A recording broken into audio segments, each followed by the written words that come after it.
Jeannie Longo de la mode. Oui, t'as raison. Bah oui. Ah non, aujourd'hui, on s'occupe de la tenue des cyclistes, Nathalie. C'est exactement ça. Alors, je pense que les Bretons ici présents ont découvert, comme nous, la carte du Tour de France. Et la Bretagne n'y est pas. Hein, cette année, oh, ça, ils sont pas contents. Hein. Ils sont pas contents. Pas du tout contents. Et quand on pense qu'une des entreprises qui fait figure de référence dans la confection de maillots pour les cyclistes est ici en Bretagne, à Saint-Dénoal. C'est là où je vous emmène tout de suite rencontrer cette belle entreprise bretonne qui fait du 100% Made in France. Erwan est un jeune cycliste professionnel breton. Ses performances passent par les muscles de ses jambes évidemment, mais aussi par sa seconde peau, son maillot et son cuissard. Il les porte plus de 300 jours par an.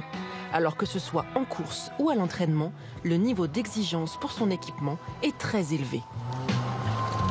C'est important pour nous d'avoir un équipement super confort.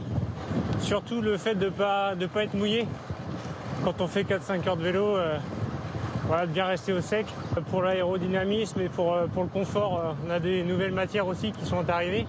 C'est à Saint-Dénoal, dans les Côtes-d'Armor, que sont fabriqués les maillots d'Erwan et de ses équipiers.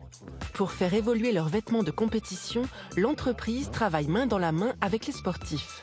Aujourd'hui, Erwan vient directement à l'atelier pour échanger avec les concepteurs du maillot sur les dernières évolutions, notamment l'encolure qu'il voudrait un peu moins plongeante. Ici, on va avoir, globalement, ça va remonter un petit peu partout. Ouais. Il faut bien étudier la chose pour que dans la position vélo, il n'y a pas de prise au vent. Et que ça flotte pas trop derrière ici. Réussir à allier aérodynamisme, confort et lisibilité des sponsors, la marque de Jean-Noël, c'est la haute couture du textile de sport. C'est-à-dire que ce maillot-là, justement, qu'on a sorti il y a 2 ans, est un maillot préformé. C'est-à-dire que, vous voyez, si on le tient à côté comme ça, les manches, naturellement, déjà, vont vers l'avant, comme s'il était en position vélo. Parce que la position vélo, les bras vont vers le guidon, donc c'est préformé. Cette société équipe aussi une bonne partie des clubs amateurs de France. Maillots, cuissards, gants, ce sont 400 pièces qui sortent chaque jour de l'atelier. Pour soutenir cette production, il a fallu se moderniser. Mais Jean-Noël a fait le serment que la machine ne se substituerait jamais au talent de ses couturières.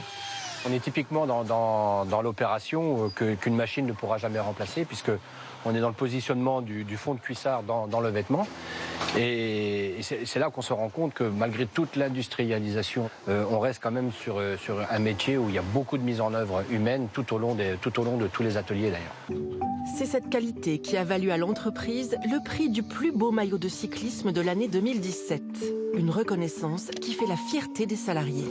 C'est vrai que sur le Tour de France, par exemple, quand on les voit, on les cherche dans le peloton, on regarde les couleurs, comment que ça tombe, s'ils sont bien faits, s'il n'y a pas des petits défauts.